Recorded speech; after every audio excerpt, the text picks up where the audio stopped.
ഈ ഒന്നിലധികം ഭാര്യമാരെ മുസ്ലിങ്ങളുടെ ഇടയിൽ ഇസ്ലാമിൽ കല്യാണം കഴിക്കണമെന്നുണ്ടെങ്കിൽ കല്യാണം കഴിക്കാമെന്നാണ് 4 വരെ പെർമിറ്റ് ചെയ്തിട്ടുണ്ട്. അതിന് ഓരോ സാഹചര്യങ്ങളും പറഞ്ഞിട്ടുണ്ട്. നിങ്ങൾ ഒന്നാം ഹർജിക്കാരിയാണ്, വക്കീൽ ചോദിച്ചു. അതെ.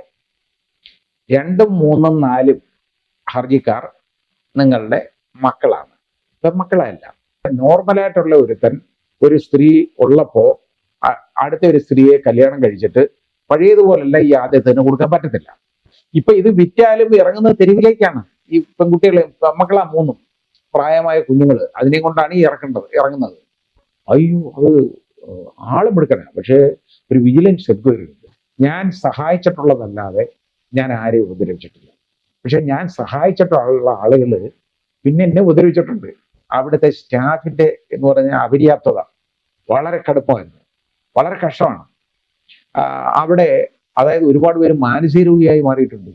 ഞാനും ജയിച്ചു. കാരണം എന്തെന്നറിയോ, ഞാൻ 500 ചോദിച്ചേ.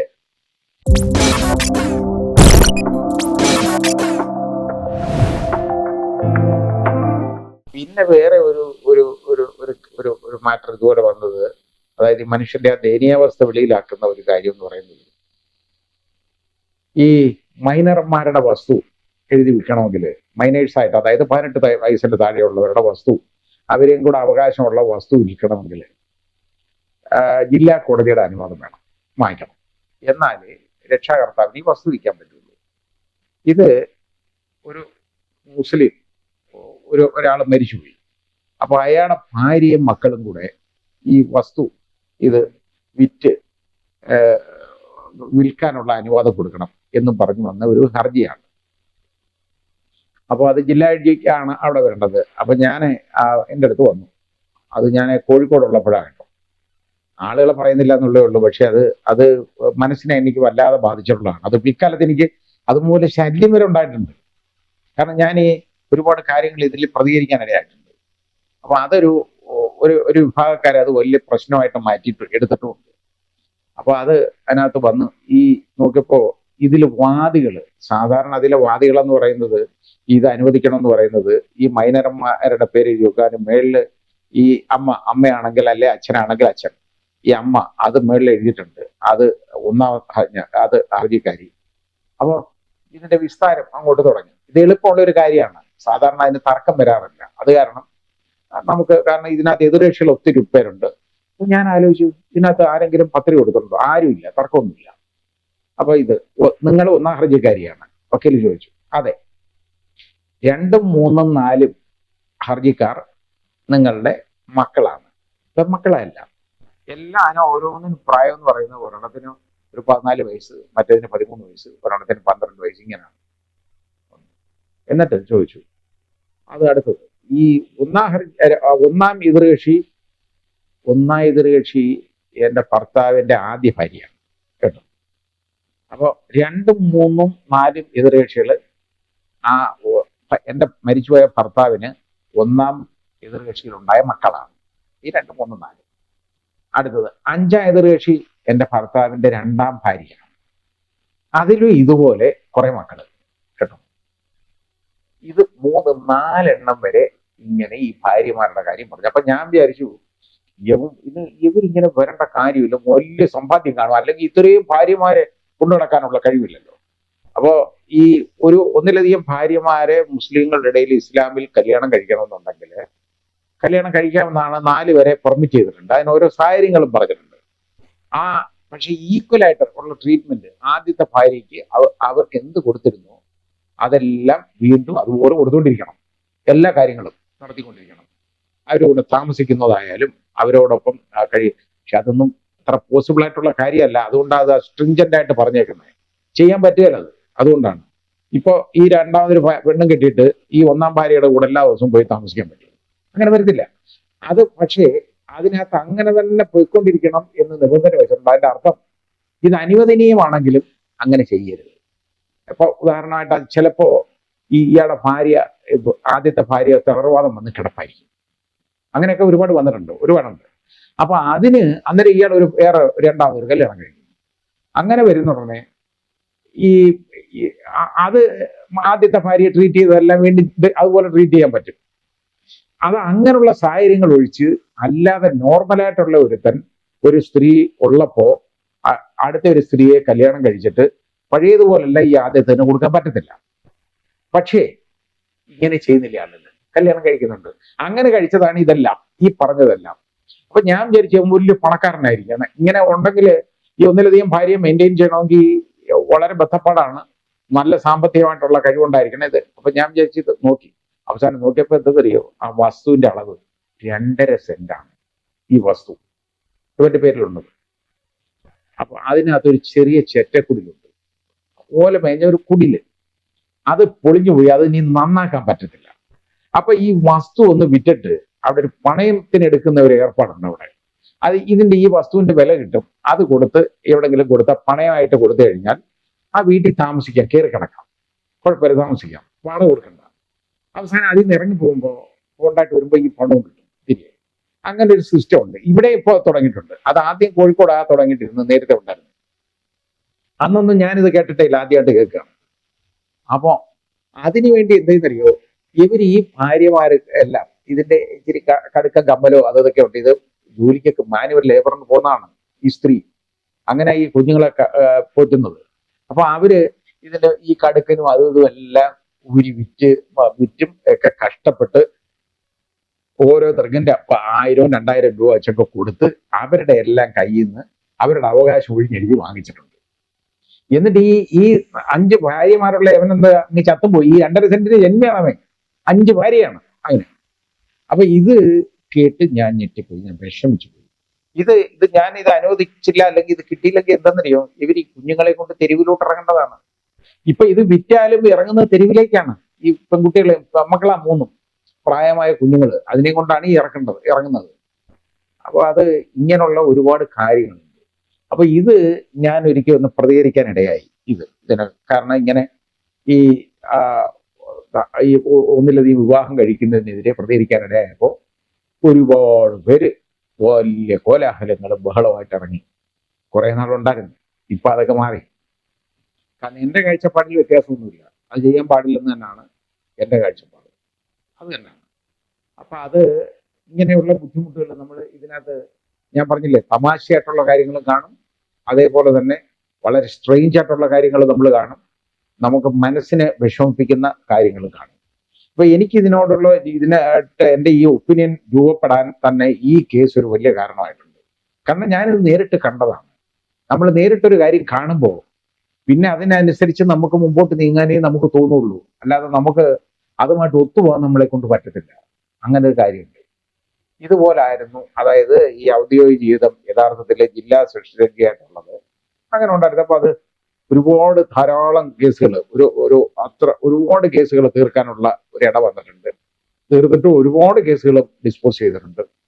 അത് വളരെ നല്ല രീതിയിൽ, അതായത് ശിക്ഷ കൊടുക്കേണ്ട കേസിനകത്ത് ഞാൻ നല്ല ശിക്ഷ കൊടുത്തിട്ടുണ്ട്, അത് കൊടുക്കേണ്ടതിനകത്ത് അതുപോലെ ചെയ്തിട്ടുണ്ട്. അതേപോലെ ആ വെറുതെ വിടുന്ന കേസുകളൊക്കെ പരസ്യം ഇല്ലാത്തതുകൊണ്ട് ആരും അറിയില്ല. അത് ശിക്ഷിക്കുന്ന കേസുകൾ ആളുകൾ അറിയും. പക്ഷെ ഞാൻ അത് ചെയ്യേണ്ട കേസുകളിൽ മാത്രമേ ആ രീതിയിലുള്ള ശിക്ഷ കൊടുത്തിട്ടുള്ളൂ. ആ ഓരോ കേസിന്റെയും ആ സർക്കംസ്റ്റാൻസ് ഫാക്ട്സ് നോക്കി മാത്രമാണ്, ആ പിക്യൂലിയർ ഫാക്ട്സ്, സ്പെഷ്യൽ സർക്കംസ്റ്റാൻസ് ഉള്ളതിനകത്ത് മാത്രമേ ഞാൻ വധശിക്ഷ കൊടുത്തിട്ടുള്ളൂ. അല്ലാതെ ഞാൻ ഒന്നും ചെയ്തിട്ടില്ല. എല്ലാ കൊലപാതകങ്ങളും ബ്രൂട്ടലാണ്. ബ്രൂട്ടൽ എന്ന് നമുക്ക് പറയാം. All murders are brutal and gruesome. അതായത് ഭീകരമാണ് ഒരു കൊലപാതകം എന്ന് പറയുന്നത്. വളരെ, അതായത് കണ്ണിച്ചോരയില്ലാതെ ചെയ്യുന്ന ഒരു പ്രവൃത്തിയാണ്. പക്ഷേ അതിനെ എല്ലാത്തിനെയും തൂക്കിക്കൊല്ലാൻ ഒക്കത്തില്ല വീഴ്ചിട്ട്. അത് ബ്രൂട്ടലായിപ്പോയെന്ന് പറയാൻ ഒക്കത്തില്ല. കാരണം ബ്രൂട്ടൽ എന്ന് പറയുന്നത് കൊണ്ട് മാത്രം എല്ലാത്തിനും വധശിക്ഷയൊന്നും കൊടുക്കാൻ ഒക്കത്തില്ല. ആ കൊടുക്കേണ്ട കേസുകളിൽ മാത്രമേ കൊടുക്കാൻ ഒക്കുള്ളൂ. അത് നമ്മുടെ നിയമം അനുസരിച്ച് നമ്മുടെ CRPC ഇപ്പൊ അതിന്റെ പേരൊക്കെ മാറി കേട്ടോ, നാഗരിക സുരക്ഷ എന്നൊക്കെ നിയമം, അധിനിയം എന്നൊക്കെ ആയിട്ട് മാറിയിട്ടുണ്ട് പേര്. 2024 ആക്ട് പുതിയതായിട്ട് വരുന്നു. അപ്പോൾ അതൊക്കെ അനുസരിച്ച് സ്പെഷ്യൽ ഫാക്ട്സ് ആൻഡ് സർക്കംസ്റ്റാൻസ് വേണം. സ്പെഷ്യൽ റീസൺസ് ഉണ്ടെങ്കിൽ മാത്രമേ ഒരു വധശിക്ഷ വിധിക്കാൻ ഒക്കുള്ളൂ. അങ്ങനെയുള്ളത് ആ സ്പെഷ്യൽ സർക്കംസ്റ്റാൻസ് റീസൺസ് എന്താണെന്നുള്ളത് നമ്മൾ മനസ്സിലാക്കണം. അപ്പൊ ആ രീതിയിലേ ചെയ്യാൻ പറ്റുള്ളൂ, അങ്ങനെ കൊടുത്തിട്ടുള്ളൂ താൻ. അപ്പോ ഇന്നത്തെ കാലത്ത് അതൊക്കെ മാറിപ്പോയി, അതൊക്കെ വഴിവിട്ടൊക്കെ പോകുന്നുണ്ട്. ഇതൊന്നും ആരും ശ്രദ്ധിക്കാറില്ല ഒരുപാട് പേരും. അല്ലാതൊക്കെ ഓരോ കാര്യങ്ങളൊക്കെ ചെയ്തു കൂട്ടുന്നത് കാണുന്നുണ്ട്. അതിനെക്കുറിച്ച് ഞാൻ പറയുന്നില്ല. കാരണം അത് പെൻഡിങ് മാറ്ററുകളായതുകൊണ്ട് അതിനെക്കുറിച്ചൊന്നും പറയുന്നത് ശരിയല്ലാത്തതുകൊണ്ട് അത് പറയാം. അപ്പൊ ഇത് ഇത് ഇത് നമുക്ക് ഇങ്ങനെയൊക്കെയുള്ള കാര്യങ്ങൾ നമ്മുടെ ഈ ഔദ്യോഗിക ജീവിതത്തിൽ ഒരുപാട് കടന്നു വരും. അതെല്ലാം കഴിഞ്ഞതിന് ശേഷമാണ് ഞാൻ ഈ ഹൈക്കോടതി രജിസ്ട്രാറായിട്ട് മാറുന്നത്. ഹൈക്കോടതി രജിസ്ട്രാറായിട്ട് മാറുമ്പോൾ 2012 അന്ന് നമ്മുടെ ജസ്റ്റിസ് മഞ്ജുള ചെല്ലൂർ എന്ന് പറയുന്ന ജഡ്ജി, അതായത് നമ്മുടെ ഇവിടെ കേരള ഹൈക്കോടതിയുടെ ചീഫ് ജസ്റ്റിസ് ആയിരുന്ന, ഇവിടുന്ന് സ്ഥലം മാറിപ്പോയവരാണ് അവരാണ് അവരന്ന് ആക്ടിങ് ചീഫ് ജസ്റ്റിസ് ആയിട്ട് ഇവിടെ വരികയാണ് കേരള ഹൈക്കോടതിയിൽ. അപ്പോൾ അതിനു മുമ്പ് വരുന്ന, അതായത് ഒരുപാട് 2-3 ജഡ്ജിമാര്, അത് ചീഫ് ജസ്റ്റിസുമാര് എന്നെ ഈ രജിസ്റ്ററിലേക്ക് കൊണ്ടുവരാനായിട്ട് ശ്രമിച്ചിട്ടുണ്ട്. കാരണം എനിക്ക് ഒരുപാട് പേരുമൊക്കെ അന്നേ ഉണ്ട് കേട്ടോ. അപ്പൊ അങ്ങനെ ഉള്ളപ്പോൾ അതുകൊണ്ട് കൊണ്ടുവരാനായിട്ട് ശ്രമിക്കുമ്പോൾ ഈ കൊണ്ടുവരുമ്പോൾ അത് ഇന്നാരെങ്ങനുണ്ട് എന്ന് അവിടെയുള്ള ചിലരടുത്ത് ചോദിക്കുമ്പോൾ ഞാനുമായിട്ടൊക്കെ വളരെ അടുപ്പമുള്ള ആളുകളാണ്. അവർ പറയും, അയ്യോ അത് ആളും എടുക്കണം, പക്ഷേ ഒരു വിജിലൻസ് എൻക്വയറി ഉണ്ട്, അതുണ്ടോ. ഇതുപോലെ 2-3 ചീഫ് ജസ്റ്റിസുമാരെ തെറ്റിദ്ധരിപ്പിച്ച് ഇത് മുടക്കിയത് എനിക്കറിയാം. എനിക്കന്ന് എനിക്ക് ഇവിടെ വന്നിരിക്കണമെന്ന് ഒരു താല്പര്യമില്ല, ഈ രജിസ്റ്ററിൽ വരണമെന്ന്. കാരണം എനിക്ക് മെയിൻ സ്ട്രീമിൽ നിൽക്കുന്ന ഇഷ്ടം. പക്ഷെ എനിക്ക് അന്ന് എറണാകുളത്ത് ജോലി ചെയ്യേണ്ട ആവശ്യമുണ്ട്. കാരണം എൻ്റെ ഈ പ്രായമായ മരിക്കാറായി കിടക്കുന്ന എൻ്റെ വാപ്പായും അതുപോലെ എൻ്റെ ഉമ്മ അസുഖക്കാരിയാണ്, ക്യാൻസർ ആയിരുന്നു. ഉമ്മായും എൻ്റെ കൂടെ താമസിക്കുന്നത് ഈ വീട്ടിൽ. അപ്പോൾ അങ്ങനെ താമസിക്കുമ്പോൾ ഇവിടെ, അതായത് ഇതിന്റെ തൊട്ടപ്പുറത്ത് മുറിയില അവര് താമസിച്ചുകൊണ്ടിരുന്നത്. അവര് എൻ്റെ കൂടെ ആയിരുന്നു, ഞാൻ മരിക്കുന്നവരെ എൻ്റെ കൂടെ ആയിരുന്നു. അപ്പൊ എനിക്കിവിടെ ഞാനിവിടെ ഇല്ലാതിരിക്കാൻ പറ്റുന്നില്ല. അപ്പൊ എനിക്ക് ഒറ്റയ്ക്ക് പോയി കഴിഞ്ഞാൽ എൻ്റെ ഈ ജോലികളൊന്നും ചെയ്യാനും പറ്റുന്നില്ല. കാരണം ഞാൻ ഒരു വീട്ടുകാര്യം ഒന്നും ഞാൻ നോക്കാറില്ല, മുഴുവൻ എൻ്റെ ഭാര്യയാണ് നോക്കുന്നത്. ബാക്കിയുള്ള ആ 24 മണിക്കൂറിൽ ഞാൻ ഉറങ്ങാൻ ഉപയോഗിക്കുന്ന ഒരു 4-5 മണിക്കൂറുകൾ കഴിഞ്ഞാൽ ബാക്കി മുഴുവൻ സമയം 4-5, പിന്നെ ബാക്കി ഞാൻ വല്ല കുളിക്കാനും ഒക്കെ ഉപയോഗിക്കും. ആ സമയവും ഞാനിത് ആലോചിക്കുന്നത്. ആ സമയം അതായത് ഈ 4-5 മണിക്കൂർ ഉറങ്ങാൻ ഉപയോഗിക്കുന്ന സമയം ഒഴിച്ചാൽ ബാക്കി മുഴുവൻ ഞാൻ ഇതിനു വേണ്ടി ചെലവാക്കിയിട്ടുള്ളതാണ് ഇത്രയും വർഷങ്ങൾ. ഹൈക്കോടതിയിലായിട്ട് അങ്ങനെയൊന്നും ചെയ്യേണ്ടതായിട്ട് വന്നിട്ടില്ല, അത്രയും വന്നിട്ടില്ല. എന്നാലും അത് അവിടെ ഇരുന്ന് തന്നെ അങ്ങ് ചെയ്യും. മറ്റേത് ഇവിടെ കേസ് കേട്ടുകളെല്ലാം കൊണ്ടുവരും, അത് വീട്ടിൽ ഇരുന്ന് അന്ന് മുഴുവൻ പിറ്റേന്ന് കൊടുക്കാനുള്ളത് നോക്കാനുള്ളതെല്ലാം നോക്കും, അടിയന്തരമായിട്ട് എടുക്കാനുള്ള കാര്യങ്ങളെല്ലാം എടുത്തു വെക്കും, പഠിച്ചു വെക്കും. വക്കീലന്മാരെ അറിയുമ്പോൾ തന്നെ അവരോട് തന്നെ ചോദിക്കാം, ഇന്നതുണ്ടല്ലോ അതിനകത്ത് എന്താ കാര്യം, അതൊന്ന് ചോദിക്കാം. അങ്ങനെയൊക്കെ ചോദിച്ച് പെട്ടെന്ന് അതെല്ലാം ക്ലാരിഫൈ ചെയ്തിട്ട് പെട്ടെന്ന് തന്നെ അത് ഡിസ്പോസ് ചെയ്യാനും പറ്റും. അതുകൊണ്ട് ആ കേസ് നന്നായിട്ട് നടത്താൻ പറ്റും. അത് കാരണം ഞാനിതൊന്നും ഒരു കാര്യവും ഞാൻ വീട്ടുകാരി ശ്രദ്ധിക്കാൻ എനിക്ക് സമയമില്ല. അപ്പോ എനിക്ക് ഇപ്പൊ ഇവരുടെ കാര്യത്തിൽ എനിക്കൊന്നും നോക്കാതിരിക്കാനും പറ്റത്തില്ല. കാരണം ഇവർക്ക് 2 പേർക്കും ഹോം നേഴ്സും ഉണ്ട്, അതാണ് നോക്കേണ്ടത്. അപ്പൊ ഈ ഹോം നേഴ്സിനെയൊക്കെ കൊണ്ടുവരിക എന്നൊക്കെ പറയുന്നത് വളരെ ബദ്ധപ്പാടാണ്. കാര്യം അന്ന് ഈ റെഡ് ക്രോസ് അവര് ഈ കോട്ടയത്തുനിന്ന് അവരെയാണ്, അവിടുന്നാണ് ഈ റെഡ് ക്രോസിൽ നിന്നാണ് ഈ ഹോം നേഴ്സുകളെ കൊണ്ടുവരുന്നത്. എൻ്റെ വാപ്പായ്ക്ക് ആദ്യം ഒരാൾ വന്നിരുന്നു, പിന്നെ 1-2 പേര് വന്നു. അവസാനം നല്ല ഒരു പയ്യനെ കിട്ടി, നല്ലൊരു. അവനിപ്പോ ഗവൺമെന്റ് സർവീസിലാണല്ലോ. ഇത് മരിക്കുന്നവരെ പിന്നെ അവനായിരുന്നു. അങ്ങനെ ഒരു ഉണ്ടായിരുന്നു. അതേപോലെ ഉമ്മായ്ക്കാണെങ്കിൽ ബന്ധപ്പടി, പെണ്ണുങ്ങളെ വലിയ ബന്ധപ്പാടാണ്. ഇതിനെയൊക്കെ പോയി അവിടുന്ന് ചുവന്ന് നമ്മൾ കൊണ്ടുവരണം, അവരെ പോകുമ്പോൾ കൊണ്ടാക്കണം.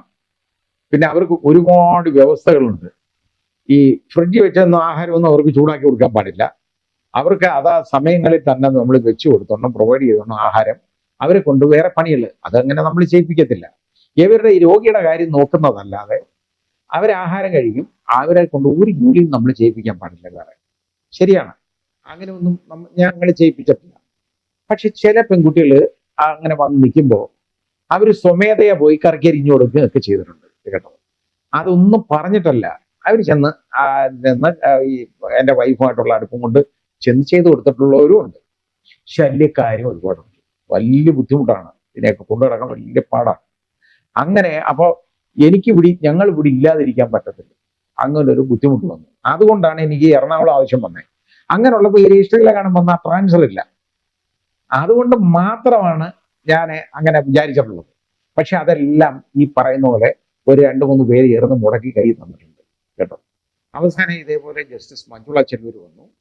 മഞ്ജുള ചെല്ലൂർ വന്നു കഴിഞ്ഞപ്പോൾ അന്ന് രജിസ്ട്രാർ ജനറലായിട്ടിരിക്കുന്ന ആള് എൻ്റെ സുഹൃത്ത് തന്നെയാണ്.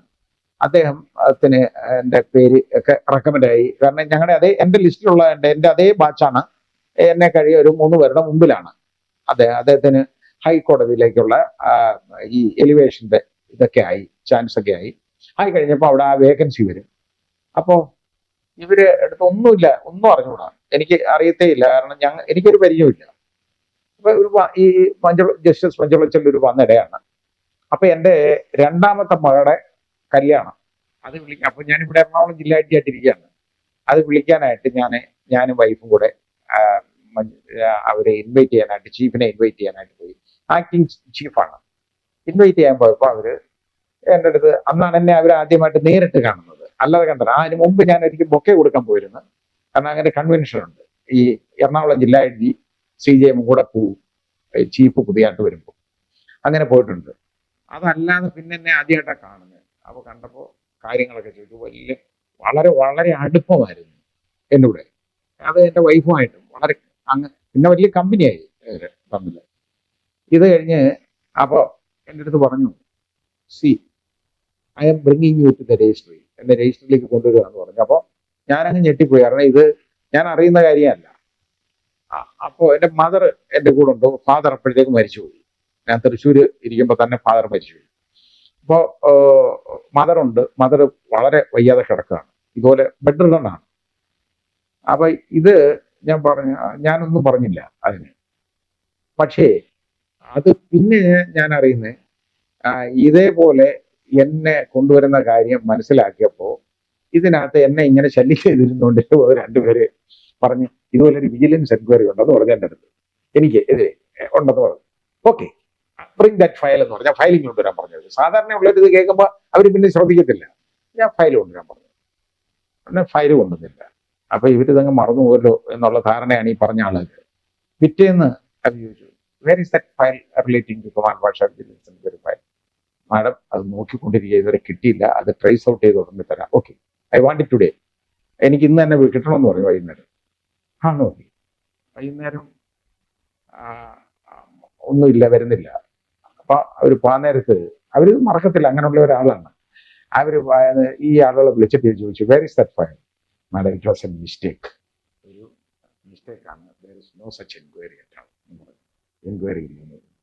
ഇതാണ് സംഭവം. ഇങ്ങനുണ്ട് ഇതിനകത്ത്. ഇതുപോലൊക്കെയുള്ള ഒരുപാട് ബുദ്ധിമുട്ടുകളുണ്ട്. ഈ രജിസ്ട്രാറായിട്ടൊക്കെ ഇരിക്കുമ്പോൾ ഒരുപാട് ഈ ജുഡീഷ്യൽ ഓഫീസേഴ്സിനെ ഉപദ്രവിക്കാൻ പറ്റും. ഞാൻ സഹായിച്ചിട്ടുള്ളതല്ലാതെ ഞാൻ ആരെയും ഉപദ്രവിച്ചിട്ടില്ല. പക്ഷെ ഞാൻ സഹായിച്ചിട്ടുള്ള ആളുകൾ പിന്നെ എന്നെ ഉപദ്രവിച്ചിട്ടുണ്ട്. അതുകൊണ്ട് അങ്ങനെയുണ്ട്, ഒരുപാട് പേരെ സഹായിച്ചിട്ടുണ്ട് കേട്ടോ.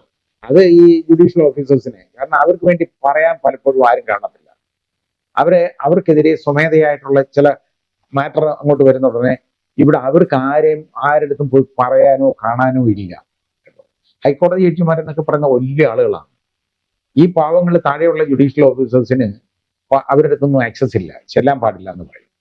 പക്ഷെ എന്നെ കാണാനായിട്ട് ഒരുപാട് ജുഡീഷ്യൽ ഓഫീസേഴ്സ് വന്നിട്ടുണ്ട്. ഞാൻ ഹൈക്കോടതി ജഡ്ജിയായിട്ടിരിക്കുമ്പോൾ ഞാൻ ആരും എൻ്റെ വീട്ടിൽ വരരുതെന്ന് ഞാൻ പറഞ്ഞിട്ടില്ല. എല്ലാവരും വിളിച്ചിരുത്തി ചായയും കൊടുത്തല്ലാതെ ഞാൻ വിട്ടിട്ടില്ല. ആ രീതിയിലേ ഞാൻ അവരോടത്ത് പെരുമാറിയിട്ടുള്ളൂ. അതിൻ്റെ നന്ദി ഇപ്പോഴും അവർക്കുണ്ട്. മിക്കവാറും ജുഡീഷ്യൽ ഓഫീസേഴ്സിന് എന്നെ അറിയാവുന്നവർക്കെല്ലാം ആ റെസ്പെക്റ്റും ആ നന്ദിയും അവർ തരുന്നുണ്ട് ഇപ്പോഴും സ്റ്റിൽ. അപ്പോൾ ഇത് ഞാൻ പറഞ്ഞ രജിസ്ട്രാർ ജനറലായിട്ടിരിക്കുകയാണ്. ഇരിക്കുമ്പോൾ ഈ രജിസ്ട്രാർ ജനറലിനോ അല്ലെങ്കിൽ സബോർഡിനേറ്റ് ജുഡീഷ്യറിയിലെ രജിസ്ട്രാർ, ആ രജിസ്ട്രാറിനോ ഒക്കെ എന്നൊക്കെ പറഞ്ഞു കഴിഞ്ഞാൽ ഈ ചീഫ് ജസ്റ്റിസും അതുപോലെ മറ്റ് ജഡ്ജിമാരുമായിട്ടൊക്കെ വളരെ അടുപ്പം ഉണ്ടാവും. കാരണം എപ്പോഴും അവർ കാണുന്നതാണ്. അതായത് യഥാർത്ഥത്തിൽ ചീഫ് ജസ്റ്റിസ് കഴിഞ്ഞാൽ ഏറ്റവും പവർഫുള്ളായിട്ട് ഹൈക്കോടതിയിലുള്ളതെന്ന് പറയുന്നത് മറ്റ് ജഡ്ജിമാരല്ല, അത് രജിസ്ട്രാർ ജനറൽ തന്നെയാണ്. അതിന് സംശയമൊന്നുമില്ല. അവരെ അന്നേരം ഈ സ്റ്റാഫിനെയൊക്കെ അവർ വളരെ, അതായത് ആ ഒരുപാട് പരിഷ്കാരങ്ങൾ കൊണ്ടുവരാൻ പറ്റി. ഒരുപാട് അതുപോലെ തന്നെ ധാരാളം പോസ്റ്റുകൾ ഇവിടെ ക്രിയേറ്റ് ചെയ്തിട്ട് ഹൈക്കോടതിയിലെ ആ സ്റ്റാഫിൻ്റെയൊക്കെ ജോലിഭാരം ഒരുപാട് കുറയ്ക്കാൻ പറ്റിയിട്ടുണ്ട്. അതുപോലെ തന്നെ ഈ ലോവർ ജുഡീഷ്യൽ മജിസ്ട്രേറ്റ്സ് എന്നൊക്കെ പറയുന്നവരുടെ ജോലി എന്ന് പറയുന്നത് വളരെ കഷ്ടമാണ്. കാരണം ഓരോ കോടതിയിൽ കാല് വെക്കാൻ പോലും സ്ഥലമില്ല. ഇപ്പൊ ജഡ്ജി ഇരിക്കുമ്പോൾ ജഡ്ജിയുടെ ചേംബറിൽ മേശയുടെ കീഴിലൊക്കെ ഫയൽ ഇരിക്കുക. ഈ കാല് വെക്കണമെങ്കിൽ ഫയലിന് വെളിയിലേ വെക്കാൻ ഒക്കുള്ളൂ. അതേപോലെ തന്നെ അത്രത്തോളം മാറ്റേഴ്സ് ഉണ്ട് കിടക്കുന്നുണ്ട്. അപ്പൊ ഞാൻ കൂടുതൽ മജിസ്ട്രേറ്റ് കോടതികൾ കൊണ്ടുവരാനായിട്ട് ശ്രമിച്ചു. ആ ശ്രമം വിജയിച്ചെന്ന് പറഞ്ഞാൽ എൻ്റെ ശ്രമം കൊണ്ട് മാത്രം യഥാർത്ഥത്തിൽ ഏതാണ്ട് 28 29 മജിസ്ട്രേറ്റ് കോടതികൾ, അതാണ് പല സ്ഥലങ്ങളിൽ ഈ മെയിൻ സെന്റേഴ്സ് അല്ലാത്ത സ്ഥലങ്ങളിലൊക്കെ മജിസ്ട്രേറ്റ് കോടതി വന്നത് അങ്ങനെയാണ്.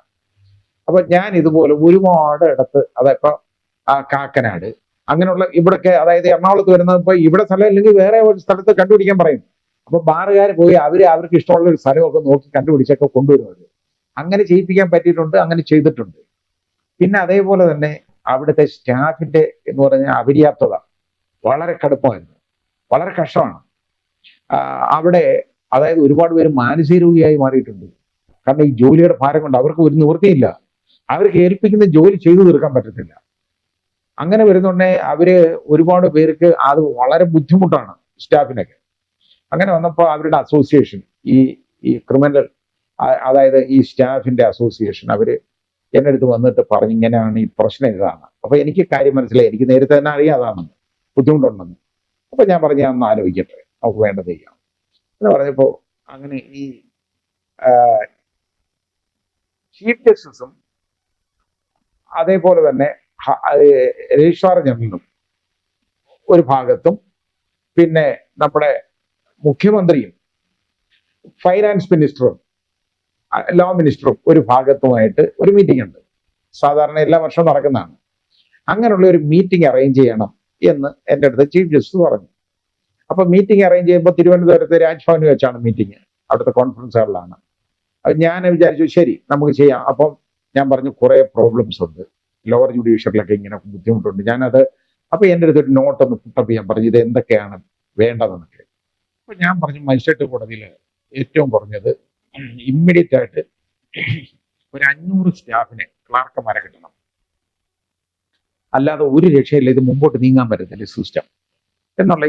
അതുപോലെ ഹൈക്കോടതിയിലെ തന്നെ ഇന്ന ഭാഗത്തൊക്കെ ഇന്ന സ്റ്റാഫിന്റെ ആവശ്യമുണ്ട്, ഇതെല്ലാം പറഞ്ഞു. അപ്പോൾ ഞാനും അതായത് ചീഫ് ജസ്റ്റിസും പിന്നെ ജസ്റ്റിസ് ഫയസ് കുര്യാക്കോസ് അന്ന് അടുത്ത, അതായത് ഏറ്റവും മുതിർന്ന ജഡ്ജി, ചീഫ് കഴിഞ്ഞുള്ള രണ്ടാമൻ എന്ന് പറയുന്ന അദ്ദേഹമാണ്, അദ്ദേഹം ഉണ്ട്.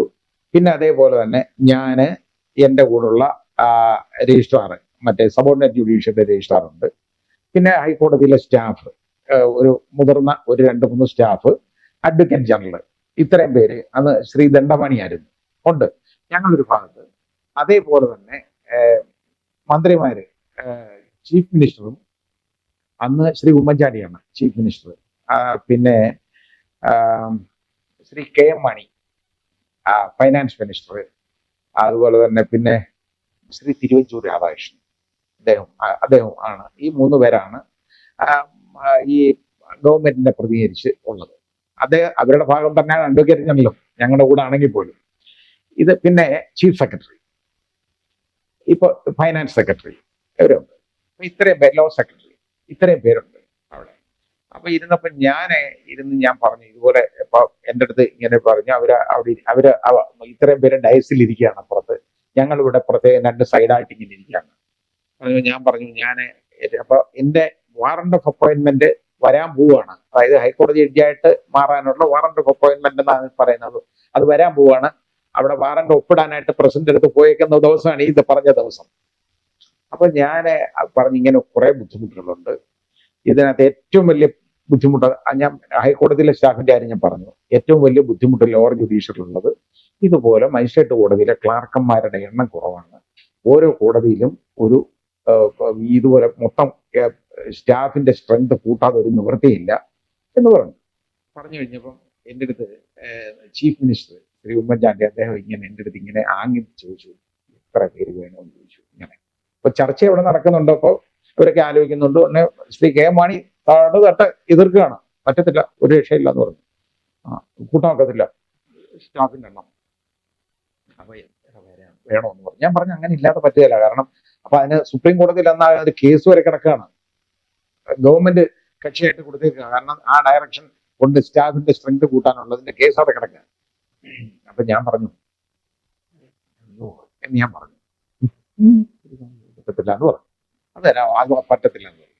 അപ്പൊ ഞാനൊന്നും പറഞ്ഞില്ല എന്ന് പറഞ്ഞ് ചിരിച്ചേ. ഞാൻ പറഞ്ഞില്ലാതെ ഒന്നും മുമ്പോട്ട് പോകുന്നില്ല. അന്നേരം എനിക്കൊരു ഉപായം തോന്നി പെട്ടെന്ന് കേട്ടോ. 248 മജിസ്ട്രേറ്റ് കോടതികളുണ്ട് അന്ന്.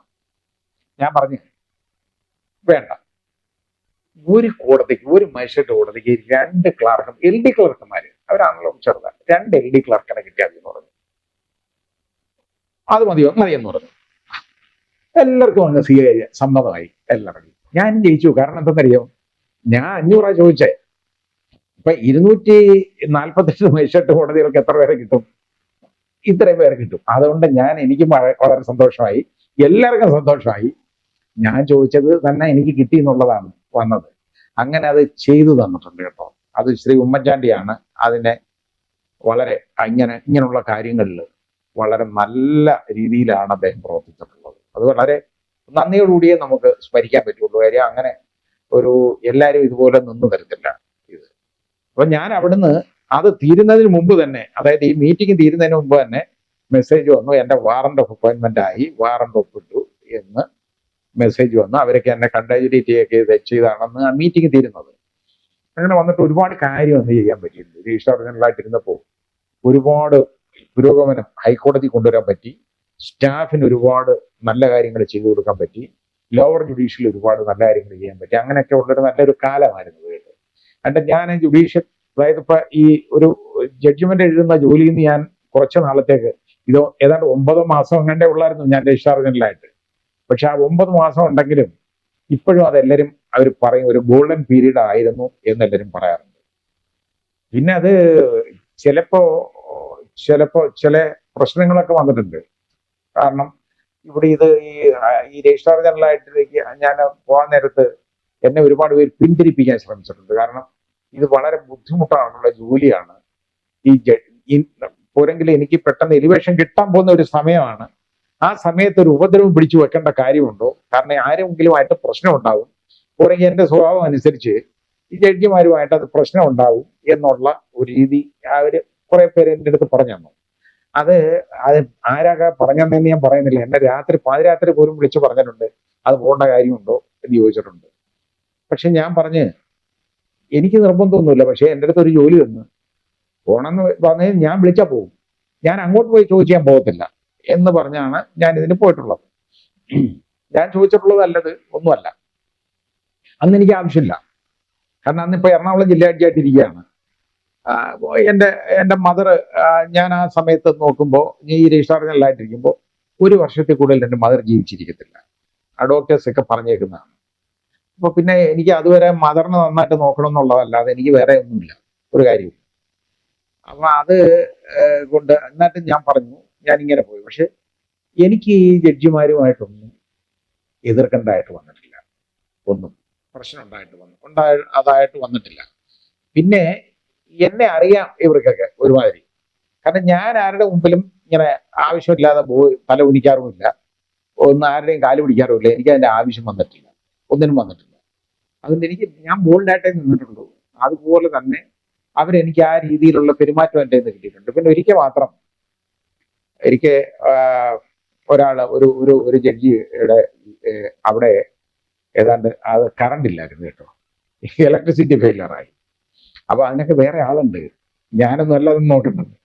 ഫെയിലറായി കഴിഞ്ഞപ്പോ അവിടെ എല്ലാവർക്കും നല്ല ഒന്നാന്തരം ഇൻവെർട്ടർ കൊടുത്തിട്ടുണ്ട്. നല്ല പവർഫുൾ ഇൻവെർട്ടറാണ് കൊടുത്തേക്കുന്നത്. എനിക്ക് ഹൈക്കോടതിയിൽ നിന്നുള്ളത് ഞാൻ തിരിച്ചു വന്നപ്പോൾ അത് ഇവിടെ നിന്നുള്ളത് ഞാൻ ഇങ്ങനെ വാങ്ങിച്ച് അതിന്റെ പൈസ ഞാൻ അടച്ചു.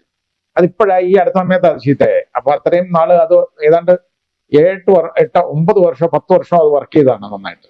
അങ്ങനെയുള്ള ഇൻവെർട്ടർ കൊടുത്തിട്ടുണ്ട്, പവർഫുൾ ആണ് ഇൻവെർട്ടർ. അത് ഈ ഇൻവെർട്ടറും ജനറേറ്ററും തമ്മിലുള്ള വ്യത്യാസം അറിയാൻ വയ്യാത്തതുകൊണ്ടാണ് ഇത് വെച്ച് അങ്ങ് ഉപയോഗിച്ച്. എപ്പോഴും കറണ്ട് കിട്ടുമെന്നില്ല ധാരണ. പക്ഷെ അതങ്ങ് ഓൺ ഔട്ട് ആയിപ്പോയി. ഉള്ള ലൈറ്റും എല്ലാം കൂടി ഇട്ട് മൊത്തം ഇതായി കഴിയുമ്പോഴത്തേക്ക് ഇത് അങ്ങ് പോകും, കറണ്ട് ഇല്ലാതെ. അദ്ദേഹത്തിന് വളരെ ദേഷ്യം വന്നിട്ട് ഉടനെ രജിസ്ട്രാർ ജനറൽ വിളിക്കാൻ പറഞ്ഞു. എന്നെ ഇങ്ങോട്ട് വിളിച്ചു നേരിട്ട്. ഞാൻ പറഞ്ഞു, സാർ അതൊരു കാര്യം ചെയ്താൽ മതി, ഞാനത് അവിടെ ഇലക്ട്രിക്കൽ സെക്ഷനെ വിളിച്ച് പറഞ്ഞേക്കാം എന്ന് പറഞ്ഞു. എനിക്ക് ഇഷ്ടപ്പെട്ടില്ല എൻ്റെ അടുത്ത് പറഞ്ഞത്, കാരണം അത് എൻ്റെ ജോലിയല്ല, അതിന് വേറെ ആളുണ്ട് അവിടെ പറയാൻ.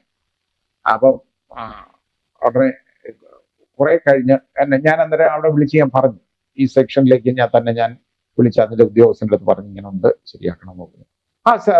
ശരിയാക്കണമെന്ന് പറയാം. അവർ അതുപോലെ ചെയ്യും, പ്രോംപ്റ്റായിട്ട് ചെയ്യും. കുറെ കഴിഞ്ഞപ്പോഴും കറണ്ട് ഇല്ല അവിടെ. കാരണം കറണ്ട് ഇലക്ട്രിസിറ്റി പുനഃസ്ഥാപിച്ചിട്ടുമില്ല. ഇത് ഓൺ ഔട്ടായി പോയതാണ്. അത് പിന്നെ ആർക്കൊന്നും ചെയ്യാൻ പറ്റത്തില്ല. ഉടനെ കുറെ കഴിഞ്ഞപ്പോൾ ഇതുവരെയും കറണ്ട് വന്നില്ല കേട്ടോ. അപ്പൊ ഞാൻ പറഞ്ഞു, സാർ ഒരു കാര്യം ചെയ്താൽ വളരെ കാര്യമായിട്ട് പറഞ്ഞു. സാറിന്റെ PS-ന്റെ അടുത്ത് പറഞ്ഞിട്ട് സാറ് ഹൈക്കോടതിയിൽ രജിസ്ട്രാർ അഡ്മിനിസ്ട്രേഷൻ ഉണ്ട്, അല്ലെങ്കിൽ അതുപോലുള്ള അതിന്റെ ഉദ്യോഗസ്ഥരുണ്ട്, അവരുടെ അടുത്ത് വിളിച്ച് പറഞ്ഞാൽ മതി, ഇതെന്റെ ജോലി.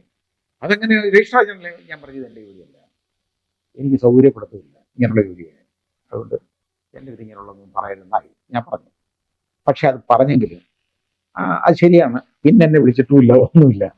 പിന്നെ അദ്ദേഹത്തിന് എൻ്റെ കൂടെ വളരെ ഒരു അടുപ്പമായിരുന്നു, സ്നേഹമായിരുന്നു. ഞാൻ അദ്ദേഹത്തിനോടൊപ്പം ഇവിടെ ഹൈക്കോടതി തന്നെ ജോലി ചെയ്തിട്ടുണ്ട്. ഞങ്ങൾ ഒരു ബെഞ്ചിലിരുന്ന് വർക്ക് ചെയ്തിട്ടുണ്ട്. പക്ഷെ ഒരു വിരോധവും എൻ്റെ അടുത്ത് കാണിച്ചിട്ടില്ല. അങ്ങനെയുള്ള ഒരു മനുഷ്യനാണ്. ഇതുപോലെ ഉണ്ടായിട്ടുണ്ട്. പിന്നെ ഇതുപോലെയുള്ള ഒരുപാട് കാര്യങ്ങൾ ഇതുപോലുണ്ട്. അങ്ങനെ പറയാനാണ് പറ്റുന്നത്. അതൊക്കെ ഒരു ജീവിതത്തിന്റെ ഒരു ഭാഗമായിട്ട് നമ്മൾ കണക്കാക്കണം. അല്ലാതെ എൻ്റെ അടുത്ത് ഇതല്ലാതെ ഈ ഒരു ഇൻസ്റ്റൻസിലല്ലാതെ എനിക്ക് മുഖം കറുത്ത ഒരാളുടെ അടുത്തും സംസാരിക്കേണ്ടതായിട്ട് വന്നിട്ടില്ല. ഒരു ജഡ്ജിയെടുത്തു ഒന്നുമില്ല. അതുപോലെ തന്നെ ചീഫ് ജസ്റ്റിസ് അത് വളരെ വളരെ കോപ്പറേറ്റീവ് ആയിരുന്നു. പറഞ്ഞു കഴിഞ്ഞാൽ ഞങ്ങൾ വലിയ അടുപ്പമായിരുന്നു. ഞാൻ ശ്രീമതി മഞ്ജു ചെല്ലൂരിന്റെ വീട്ടിൽ ഞാനും വൈഫും കൂടെ ഞങ്ങൾ ബാംഗ്ലൂരിൽ ഞങ്ങൾ ഒന്നിലധികം പ്രാവശ്യം ഞങ്ങൾ പോയിട്ടുണ്ട്. അവിടെ പോയിട്ടുണ്ട്. ആ അടുപ്പം അത് ഇപ്പോഴും കീപ്പ് ചെയ്യുന്നുണ്ട്. ഇടയ്ക്ക് വിളിക്കും. അങ്ങനെയുണ്ട്. ഇപ്പോഴും ആ സ്നേഹവും അടുപ്പവും ഇപ്പോഴും ഉണ്ട്. അത് അങ്ങനെ ഉണ്ടായിട്ടുണ്ട്. അല്ലാതെ അത് ഒരു മോശമുള്ള ഒരു നമ്മൾ ഏത് ജോലി പോയാലും നമ്മൾ അതിൽ നിന്ന് മനസ്സിലാക്കേണ്ടത്, ഏത് ജോലി പോയാലും നമ്മുടെ ജോലി നല്ല രീതിയിൽ നമ്മൾ ചെയ്യാനായിട്ട് നമ്മൾ തുടങ്ങുകയാണെന്നുണ്ടെങ്കിൽ അതിനകത്ത് ഒരു പ്രശ്നവും ഇല്ല എന്നുള്ളതാണ്. അത് നല്ല രീതിയിൽ പോവുകയും ചെയ്യും. ഇനി അടുത്ത്